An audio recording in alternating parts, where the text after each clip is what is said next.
आज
आपण टिक्स लायब्ररीच्या 3ऱ्या वर्धापनानिमित्त इथं एकत्र जमलेलो आहे आणि आज मी वक्ता म्हणण्यापेक्षा गजनी पिक्चर सारखं झालेलं आहे. इथंच बसून मागे जाऊन कपडे चेंज करून तुमच्या समोर येतोय. मी काही वक्ता वगैरे दुसरा काही नाहीये, मी तुमच्यातलाच एक आहे.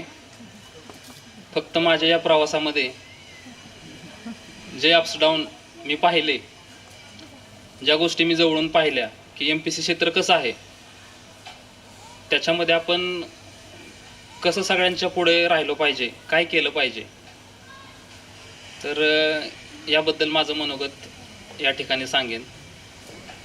सर्वप्रथम माझी सुरुवात झाली सगळ्यांचे तुमचे सगळे आपले बऱ्यापैकी प्राथमिक शिक्षण माझंही झालं. 10वी पर्यंत इंदापूरमधील काठी या ठिकाणीच माझं शिक्षण झालं. तर शिक्षण होत असताना आपल्याला आपली कुवत बऱ्याचदा माहीत नसते. आपण आपल्याच जगात खुश असतो. आपलं छोटं प्रत्येकाचं एक जग असतं. माझंही तसं जग होतं, माझी तुकडी फक्त. आणि माझं नशीब असं होतं चांगलं की जे हुशार विद्यार्थी होते, म्हणजे माझे बॅचमेट पूजा असेल, वर्षा किंवा अजून 2-3 मुलं, तर ते दुसऱ्या तुकडीमध्ये होते. त्यांना 85-90% वरती मार्क आणि मी 75-78, पण माझा वर्गात पहिला नंबर. आपण खुश फक्त एवढ्यात आपण वर्गात पहिला आलो, बस काम झालं. कधी विचारच केला नाही की आपण पण त्याच्यापर्यंत पोहोचू शकतो. म्हणजे आपलं पोटेन्शियल आपण कधी निरखून पाहत नाही. त्याचा अनुभव मला आला की जे कधीच घडलं नव्हतं. 4थी पासून 9वी मध्ये फक्त सत्र परीक्षेत एक विद्यार्थी माझ्या पुढे गेला, जे आतापर्यंत मी अनुभवलं नव्हतं 6 वर्षामध्ये. त्याचा फायदा असा झाला, जो विद्यार्थी कधी 78% वरती गेला नव्हता, तो 10वी मध्ये 87% वरती गेला. माझ्या मनाला लागलं, कुठेतरी लक्षात आलं की नाही, आपलं पोटेन्शियल याच्यापेक्षा जास्त आहे. त्याच्यानंतर 11वी-12वी TC college Baramati, science field घेतलं आणि ॲग्रिकल्चर करायचं माझं ऑलरेडी फिक्स होतं. तर त्याचं कारण असं होतं की गावामध्ये, काठी गावामध्ये 80 ते 90 लोक ॲग्रिकल्चर ग्रॅज्युएट आहेत आणि कोणत्या ना कोणत्या क्षेत्रामध्ये त्यांनी नाव मिळवलेलं आहे किंवा कार्यरत आहेत. मग मी पण ठरवलं की ॲग्रिकल्चर करायचं. ॲग्रिकल्चर करायचं एवढंच ठरवलं फक्त. त्याच्यासाठी क्रॉप सायन्स घ्यायचा हे मला ॲडमिशन झाल्यानंतर कळालं की त्याचा फायदा आपल्याला 12% मार्क जे आहेत तर ते आपल्याला त्याच्यामुळे मिळणार होते. तर पहिला फटका तिथं बसला की 12%चं आपलं नुकसान झालेलं आहे. TC कॉलेजला क्रॉप सायन्स हा विषय नाही आहे. मग त्याच्यानंतर काय करायचं, तर एकच मार्ग उरला की जास्त मार्क घेऊनच आपल्याला ॲडमिशन घ्यावं लागणार आहे. ॲडमिशन झालं पुणे कॉलेज ॲग्रिकल्चरमध्ये. तर माझ्या आयुष्यातील किंवा सगळ्यांच्याच आयुष्यामध्ये कॉलेजचे दिवस सगळ्यात फार महत्त्वाचे असतात. आणि माझी जी सर्व काही जडणघडण झाली तर ती माझ्या कॉलेजच्या जीवनामध्ये झाली, ज्याच्यामध्ये खूपशा गोष्टी मला शिकायला मिळाल्या. आणि शिकायला मिळालं मी हे याच्यासाठी सांगत आहे की प्रत्येकजण अजूनही त्या फेजमध्ये आहे. जरी आपलं कॉलेज कंप्लीट झालेलं असेल तरी पण रोजच्या संधी आपल्या समोर असतात शिकायच्या. भरपूर खूप संधी असतात. जसं की 10वी पर्यंत स्टेजवरती मी कधी गेलेलो नव्हतो बोलण्यासाठी. तसा एकच अनुभव होता गोष्ट सांगण्यासाठी आपला परिपाठ आला. पण शनिवारी ती गोष्टीसाठी मी जायचो. त्याच्यानंतर 10वीचा सेंड ऑफ होता आपला, असतो दरवर्षी बॅचचा. तर सरांनी मला बोलायला सांगितलं, त्यामुळे मी सेंड ऑफला उपस्थितच राहिलो नाही. तर नंतर फोटो पाहताना आता पाहिलं की सेंड ऑफ मध्ये मी एकटाच नाहीये. तर त्याचं कारण होतं की बोलायला सांगितलं, पुढे यायचं नाही. आपलं ठरलेलं होतं, आपलं विश्व नाही. मग त्याच्यानंतर झालं काय, कॉलेजमध्ये मी स्वतःला एक बाउंड्री आखून घेतली की प्रत्येक क्षेत्रामध्ये आपण पुढे जायचं, स्वतःसाठी वेळ द्यायचा. असं काय क्षेत्र राहिलं नाही पाहिजे की आपल्याला त्यातलं माहिती नाही. प्रत्येक ठिकाणी आपण पाहिजे. मग प्रत्येक ठिकाणी पाहिजे म्हणजे काय, असा कार्यक्रम असेल तर आपण यायचं, 2 शब्द बोलून जायचं. सुरुवात आभार प्रदर्शनापासून करायची, इथं पुढे यायचं. दुसरा कोणता कार्यक्रम असेल बाहेर, रक्तदान शिबिर, आपण तिथं जायचं, खुर्च्या टाकून यायचं, पण आपण सहभागी व्हायचं. स्पोर्ट चालू असेल तर स्पोर्टमध्ये जायचं. याचा फायदा असा झाला की मी कॉलेजमध्ये असताना जो कुठेच नव्हतो, तर मी कल्चरल प्रोग्राम असेल त्याच्यामध्ये भाग घेतला. कॉलेजमधील ॲक्टिव्हिटी असतील, बॉडी बिल्डिंग असेल, त्याच्यामध्ये कृषीश्री म्हणून राहुरी कृषी विद्यापीठात तो सन्मान मिळवला. चेसमध्ये राहुरी कृषी विद्यापीठाचा कॅप्टन होतो मी. व्हॉलीबॉलमध्ये टीमचा मेंबर होतो, क्रिकेट टीमचा मेंबर होतो. एवढं क्षेत्र हे सगळं मला नंतर अचीव करता आलं. त्याचं एकच कारण की स्वतःसाठी वेळ द्यायला शिकलो. आपण स्वतःकडे कधी निरखून पाहतच नाही.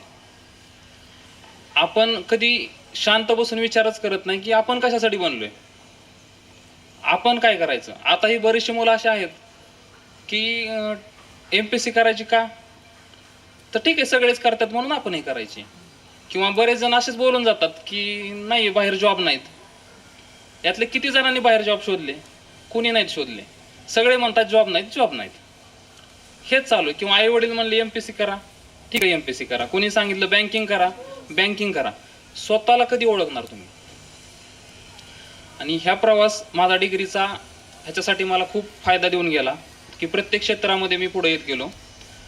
अभ्यासासाठी सुरुवात मी 3ऱ्या वर्षाच्या 6व्या सेमिस्टरपासून सुरुवात केली. त्याच्यामध्ये ॲग्रिकल्चरला असल्यामुळे सिनियरचं मार्गदर्शन मला चांगलं मिळालं.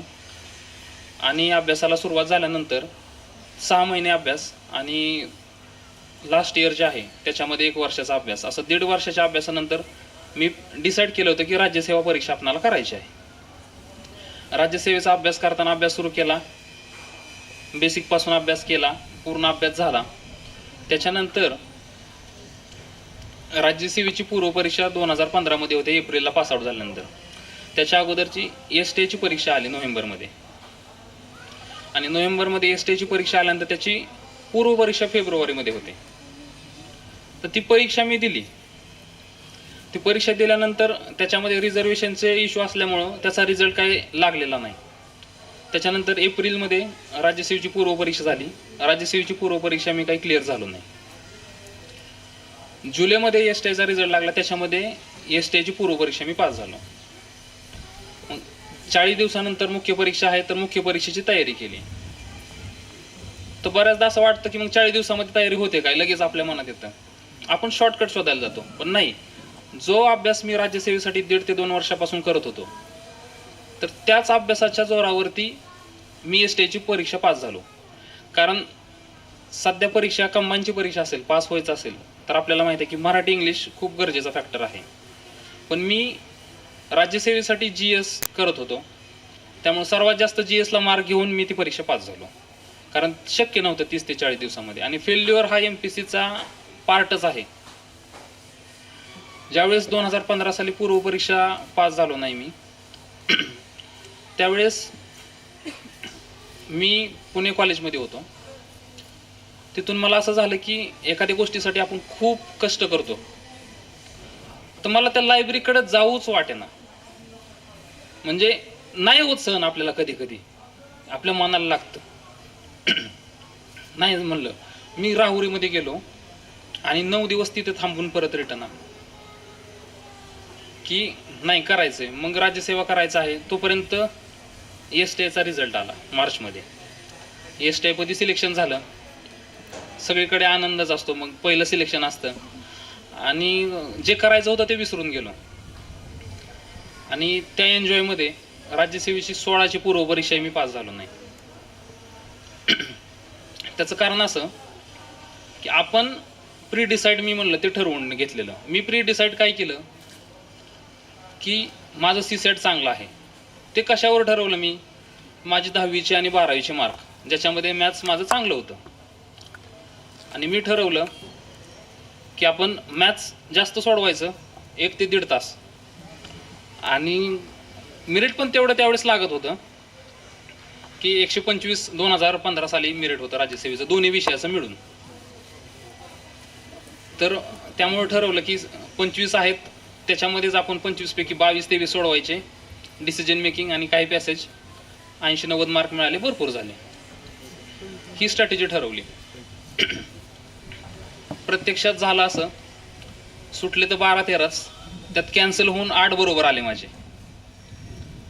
तो रिझल्ट गेला. ठीक आहे, ती स्ट्रॅटेजी फेल. त्याच्यानंतर ठरवलं आता पॅसेज सोडवायचे 17ला. मॅथ्स नाही सोडवायचा, पॅसेज, फुल पॅसेज. आणि पॅसेज सोडवल्यानंतर तिथंही काही रिझल्ट आलेला नाही. 16 गेली, 17 पण गेली. आणि हे होत असताना मी ऑफिसमध्ये जॉईन होतो. ऑफिसमध्ये जॉईन असताना आपण असा अभ्यास करताना आणि जॉईन असताना अभ्यास करणं, ह्या खूप 2 गोष्टी वेगळ्या आहेत. तिथल्या जबाबदाऱ्या तुम्हाला सोडून चालत नाहीत. तिथलं सुट्टी किंवा ऑफिसचा टाईम पाहून परीक्षा देणं किंवा अभ्यास करणं, तर त्याच्यासाठी मी सुट्टी घेतली होती. मग सुट्टी घेतल्यानंतर, सुट्टी घेतली म्हणजे आपण म्हणतो परीक्षेसाठी 1 महिना सुट्टी घेतली किंवा 15 दिवस सुट्टी घेतली. मी सुट्टी घेतली होती 17 महिने. आणि 17 महिने सुट्टी घेतल्यानंतर मी राज्यसेवेची पूर्वपरीक्षा पास नव्हतो. आता माझ्या पुढे मार्ग होता की एक तर जॉईन करायचं ऑफिस, नाहीतर तो जॉब जाण्याच्या मार्गावरती होता, की पुढे अभ्यास करायचा. तर मी ठरवलं अभ्यास करायचं. आणि त्यावेळेस मी असा अभ्यास केला की जे मग अशी चायनीज बांबूचं उदाहरण दिलं की CSET पण जे आहे पेपर आपण करायचं म्हणतो, पॅसेज पण करायचे, क्वांटिटी रिझनिंग पण करायचं, 80 क्वेश्चन पण अटेम्प्ट झाले पाहिजेत करायचं. 2018 साली 292 मार्क मला CSETला आले. मग हा सगळा प्रवास करताना माझ्या लक्षात आलं की कशावरती भर द्यायला पाहिजे. आपण डिसाईड आपल्या बॅकग्राऊंड वरती करतो आणि ते बॅकग्राऊंड आपलं असंच गेलेलं असतं, त्याच्यामध्ये आपलं ऍक्च्युली खरी कसंच लागलेला नसतो. आपण ठरवलेलं असतं, आपण नसतं, ते सारखं त्यांचं असतं. आता कुठली परीक्षा झाली, मग आता कुठले, मग ह्यातनं काय होणार, नीट समजून सांगा, काही हरकत नाही. आपण शिकलेलो आहे, आपल्यासाठी त्या गोष्टी खूप इझी असतात, घरच्यांसाठी त्या गोष्टी इझी नसतात. त्यामुळे तुम्ही त्यांना समजून सांगा. तुम्ही त्यांच्याशी बोलत नाही, तुम्ही कोणती परीक्षा देताय, तुम्ही कशाची तयारी करताय त्यांना माहीत नसतं. बाहेरून कुठंतरी कळतं की तो फेल झालाय. याच्यामुळं घरचं वातावरण खराब होतं, घरच्यांचा आपल्यावरचा विश्वास कमी होतो. आणि मग आपण त्यांनाच दोष देतो की आता माझ्या मागं कुठे 2 वर्ष झालं नाही तोपर्यंत लागले की परीक्षाच पास होत नाही. तुम्ही त्याला कारणीभूत आहे. तुम्ही त्यांना विश्वासात घ्या. तुम्ही त्यांना सांगा की कसे रिझल्ट लेट होतात, कशामुळे परीक्षा फेल झालो, आता मी काय करतोय. प्रत्येक टप्प्यावरचं तुमचं नॉलेज आहे ना, थोडंफार घरी सांगत चला. याचं कारण असं होतं की घरच्यांना तुमच्यावरती विश्वास निर्माण होतो आणि बाहेरून जे ऐकायला मिळतं त्याने जे वातावरण खराब होणार आहे ते होत नाही. आणि ही फक्त बौद्धिक लढाई नाही, MPSC ही शारीरिक, मानसिक, बौद्धिक सर्व टप्प्यांवरची लढाई आहे. मानसिक खच्चीकरण बऱ्याचदा एक्झाममध्ये खूप तोटा देऊन जातं. यात आणखी होतं असं, बऱ्याचदा मगाशी पण सांगितलं की भांडवल करू नका, की माझी परिस्थिती नाही. बऱ्याचदा खूप ट्रेंड येतो की परिस्थिती नाहीये, परिस्थिती नाहीये, मान्य आहे. परिस्थिती नाही हे तुम्हाला आता कळलं का? आपण जसं ज्ञात झालो, म्हणजे मी असं समजतो की 10वी-12वी नंतर आपल्याला समजतं घरचं. असं अचानक झालं का, किल्लारीसारखा भूकंप झाला आणि होत्याचं नव्हतं झालं आणि एकदमच परिस्थितीच नाही माझी, आता काय मी करू शकत नाही. तुम्हाला तुमची परिस्थिती माहीत असते, प्रत्येकाला प्रत्येकाची परिस्थिती माहीत आहे. त्यामुळे याचं भांडवल करू नका. की आता 4 वर्ष झाली आणि मला आता पर्याय नाही. डिग्रीचे 4 वर्ष, त्याच्यानंतर 4 वर्ष, 8 वर्ष तुम्हाला माहित होतं की 8 वर्षानंतर आपण सस्टेन करू शकणार नाही, तरी सुद्धा तुम्ही तसे प्रयत्न केले नाहीत. त्यामुळे परिस्थितीला दोष द्यायचं थांबवा. तुम्हाला तुमची परिस्थिती पहिल्यापासून माहीत असते. अचानक खूप काही लोकांच्या घरी अपघाताने काहीतरी होऊ शकतं. बाकीच्या वेळेस अचानक आपल्यावरती जबाबदारी येत नाही. प्रत्येकाला आपल्या घरचं वातावरण माहीत असतं. त्यामुळं तो बाव करणं थांबवा. ज्याची परिस्थिती नाही आहे त्याने 2 वर्ष अगोदर अभ्यासाला लागा. त्याने जास्त काळ कष्ट घ्या. हाच त्याच्यावरचं सोल्युशन आहे. आणि प्रॉब्लेम हे फक्त आर्थिक नसतात, मानसिक असतात, बाकीच्या गोष्टी खूप असतात. काही जणांची परिस्थिती चांगली असते पण आई वडील कोणीतरी खूप आजारी असतं. त्यामुळे सगळे प्रॉब्लेम आहेत हे गृहीत धरून एका टप्प्यावरती सर्वांना परीक्षा द्यायची असते. याच्यामध्ये चूक असे होते, ह्या MPSC क्षेत्रामध्ये असं होतंय, IIT करणारी मुले पण आहेत, MBBS MD झालेले डॉक्टर पण आहेत, BA झालेले कॉमर्स ॲग्रिकल्चर सर्व फील्डचे लोक आहेत. बरं, फक्त सर्व फील्ड आहेत का? नाही. सर्व फील्डमधला 35% वाला पण आहे आणि 90% वाला पण आहे.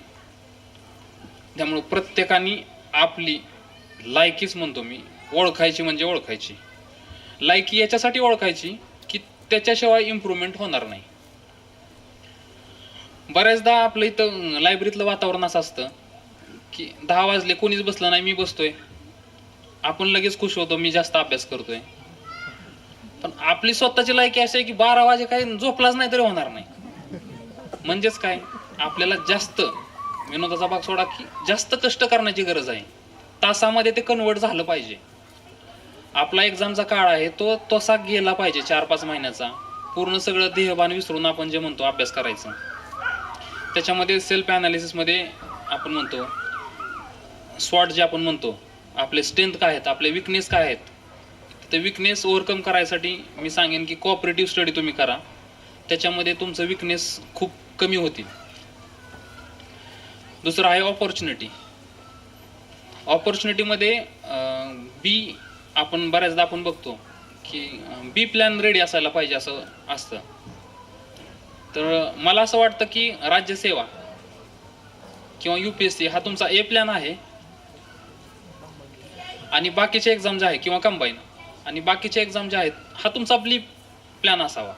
म्हणजे दुसऱ्या क्षेत्रापेक्षा याच्यामध्ये, म्हणजे जर तुम्ही थोडासा स्वतःला वेळ देऊन ठाम राहून जर तुम्हाला यश येत नसेल तर तुम्ही बी प्लॅनकडे जायला पाहिजे. पण इकडे जर तुम्ही प्रामाणिक कष्ट केले असतील तर बी प्लॅन हा तुमच्यासाठी खूप इझी असतो. म्हणजे जो मुलगा 2 ते 3 वर्ष राज्यसेवेचा अभ्यास करतोय त्याच्यासाठी कंबाईन ही परीक्षा सोपी असते. जो कंबाईनचा अभ्यास करतोय त्याच्यासाठी ग्रामसेवक, तलाठी किंवा ग्रुप C ह्या एक्झाम खूप सोप्या असतात. त्यामुळं घाबरून जाण्याचं काहीच कारण नाही. बी प्लॅन हा आपल्या क्षेत्रामधला रेडी आहे. शिवाय काही मुलं असे आहेत की ज्यांचं मॅथमॅटिक्स खूप स्ट्रॉंग आहे, त्याच्यासाठी RBIचे एक्झाम असतात, त्याच्यामध्ये 50-70% मॅथमॅटिक्स असतं. थोडंसं MPSC म्हणलं की 3च एक्झामकडे आपण बघतो, कंबाईन ज्याच्यामध्ये STI, PSI, ASO, राज्यसेवा किंवा UPSC. त्याच्या बाहेर जाऊन पण स्वतःच्या स्ट्रेंथ ज्या आहेत त्याच्यावरती बाकीच्या एक्झाम पण तुम्ही पहा. SSBच्या खूप एक्झाम आहेत, RBIच्या आहेत, नाबार्डच्या आहेत, बँकच्या एक्झाम आहेत, त्या पण तुम्ही करू शकता. बी ऑप्शन म्हणून तुमच्यासाठी आहे. तुमच्या स्ट्रेंथनुसार तुम्ही त्याच्यामध्ये निवड करायला पाहिजे. त्या गोष्टी खूप गरजेच्या आहेत. अभ्यास करताना बऱ्याचदा प्रॉब्लेम येतो की सातत्य राहत नाही. हा एक प्रॉब्लेम बऱ्याच जणांना असतो की रोज रोजच कसं जाऊन बसायचं एकाच खुर्चीवरती. तर ह्याच्यासाठी मोटिवेशन हे आतूनच यावं लागतं. म्हणून तर मी पहिल्याच टप्प्यावरती सांगतानाच याच्यापासूनच सुरुवात केली की तुम्ही स्वतःहून ह्या क्षेत्रामध्ये आलात की तुम्ही काही कारणामुळे आलात. जर तुम्ही स्वतःहून ह्या क्षेत्रामध्ये आला आहात तर ज्याच्यासाठी तुम्ही आलात ती गोष्ट करण्यासाठी तुम्हाला मोटिवेशनची गरज मला वाटत नाही असेल. बाहेरचं मोटिवेशन नक्कीच तुम्हाला प्रेरणा देतं पण ते थोड्या काळासाठी असतं. आज मी बोलतोय, तुम्हाला वाटेल ॲनालिसिस करायचं, राज्यसेवेचा पेपर झाला तुम्ही ॲनालिसिस कराल, त्याच्या पुढे काय? सेल्फ मोटिवेशन हेच खूप मोठं मोटिवेशन आहे याच्यामध्ये. तुम्हाला व्हायचंय ना, डेप्युटी कलेक्टर व्हायचंय ना, हे गुळगुळीत झालेलं आहे, सगळ्यांना माहित आहे. पण खरंच तुम्ही एकदा लिहून ठेवा. एकदा त्याच्याकडे बघितलं, अंगावर जर काटा येत नसेल ना, त्या पदाकडे नाव लिहिलेलं बघून फक्त, तर काय अर्थ नाही. मग वाटलं पाहिजे काहीतरी, नाही चुकतंय काहीतरी. खुर्ची सोडताना तिथं जर ते दिसलं ना डेप्युटी कलेक्टर, नाही बसतोच जरा, आताशी 10 वाजलेत, 11 अजून 12 पर्यंत लायब्ररी, कुठं तरी वाटलंच पाहिजे सारखं. जर हे होत नाही ना, तर नाही, मग तुमचं स्वत्व जे आहे ना ते गेलेलं आहे. तुम्ही फक्त म्हणताय मला व्हायचं डेप्युटी कलेक्टर, म्हणणं आणि करणं आणि होणं 3 खूप वेगवेगळ्या गोष्टी आहेत. मनाला कुठं तर लागलं पाहिजे, कुठेतरी थोडा वेळ गेला, 1-2 दिवस जास्त गेले, लगेच वाटलं पाहिजे, वेळ गेला, दुःख झालं पाहिजे. काहीच वाटत नाही, मग काय राहिलं त्याचं जीवनच काय उपयोगाचं. काहीच वाटत नाही, फेल झाला दुःख होत नाही म्हणजे काय, काहीतरी लागलं पाहिजे मनाला. अभ्यास करताना कुठंतरी वाटलं पाहिजे की नाही चुकतंय काहीतरी. आणि तुम्ही कोणत्याही टप्प्यावर असाल, कोणी 1-2 परीक्षा पास झालेला असेल किंवा कोणी पहिल्यापासून करत असेल, तर एकदा शांत बसून, मी म्हणतो आजच चांगली वेळ आहे संध्याकाळी, एकदा आपला प्रवास अनुभवा. 4-5 वर्ष कोण असेल, कोण 2 वर्ष असेल, की 1 वर्षामध्ये मी काय केलं. मी ज्यावेळेस ठरवलं होतं MPSC करायचं, मी कुठे पाहिजे होतो आतापर्यंत, एवढं परीक्षा देऊन पास व्हायला, मग आतापर्यंत मी कुठे पोहोचलोय, तर त्याची कारणं काय, त्याची इम्प्रूव्हमेंट काय करायला पाहिजे, ह्या गोष्टी एकदा अनालिसिस करा. बुक लिस्ट वरती फर्म राहा. आणि मोटिवेशनसाठी स्वतःचं मोटिवेशन आहेच, आणि छोटे छोटे टार्गेट ठेवा आणि तसा अभ्यास करा. छोटे छोटे टार्गेट म्हणजे एक्झाम आपली 1 वर्षानंतर एकदाच असते. आपण ठरवलं आता कंबाईन करायचं, तर 1 वर्षामध्ये एकदाच असते. तर मग 1 वर्षात एकदाच परीक्षा देऊन आपल्याला त्याचा आवाका पण येत नाही, आणि ऍक्च्युली त्याची रंगीत तालीम व्हायला पाहिजे. त्यासाठी टेस्ट सोडवणं असेल, त्या प्रॉपर वेळ लावून सोडवणं असेल, ह्या गोष्टी करत चला. आठवड्याचे टार्गेट ठेवा. ते टार्गेट अचीव्ह झाले की एन्जॉय, स्वतःला आनंद झाला पाहिजे की झालं टार्गेट. दुःख झालं पाहिजे नाही झालं तर, का नाही झालं, म्हणजे ह्या गोष्टी बांधून घ्या स्वतःला. ह्याच्यामध्ये असं नाही म्हणत की मग 8 वाजून 5 मिनिटांनी नाश्ता, असं नाही म्हणत. त्याचा अर्थ, त्याचा निगेटिव्ह अर्थ घेऊ नका की पूर्ण स्वतःला बांधून घेतलंय. पण एक असतो, एक आराखडा असतो, एक टार्गेट पाहिजे माणसापुढे. MPSC करायचे तर एक टार्गेट पाहिजे की एवढ्या काळामध्ये हे झालं पाहिजे. तर ते स्वतःला लावून घ्या, त्या लाईननुसार तुम्ही चालायला लागा, तर तुम्हाला यश तुमच्या आहे. याच्यामध्ये शास्त्राबद्दल म्हणजे युद्धनीतीबद्दल एक बुक आहे, चीनच्या एका लेखकाने लिहिलेलं आहे. त्याच्यामध्ये त्यांनी सांगितलंय की तुम्ही स्वतःला किती ओळखताय आणि तुम्ही पुढच्या शत्रूला किती ओळखताय, याच्यावरती तुम्ही मग हजारो लढाया जिंकू शकता. ही स्पर्धा परीक्षा हे सुद्धा ही लढाईच आहे. याच्यामध्ये तुम्ही स्वतःला किती ओळखताय. जर याच्यामध्ये तुम्ही स्वतःला चांगलं ओळखताय, तुम्हाला माहिती आहे तुमचे स्ट्रेंथ काय आहे, तुमचं पॉझिटिव्ह सब्जेक्ट काय आहे, पण तुम्ही एक्झाम ओळखत नाहीये किंवा एक्झामची नीट तुम्हाला माहित नाहीये, तर तुम्ही एक परीक्षा पास होणार, एक परीक्षा फेल होणार. जोपर्यंत तुम्ही दोन्ही गोष्टी करत नाही तोपर्यंत तुम्ही युद्धात यशस्वी होऊ शकत नाही. जर काही जणांना काय असतं, स्वतःविषयी माहित नसतं पण एक्झामचा अंदाज आलेला असतो परीक्षा देऊन देऊन. त्यांची पण पूर्व परीक्षा कधी मुख्य परीक्षा क्लिअर होते पण फायनल रिझल्ट येत नाही.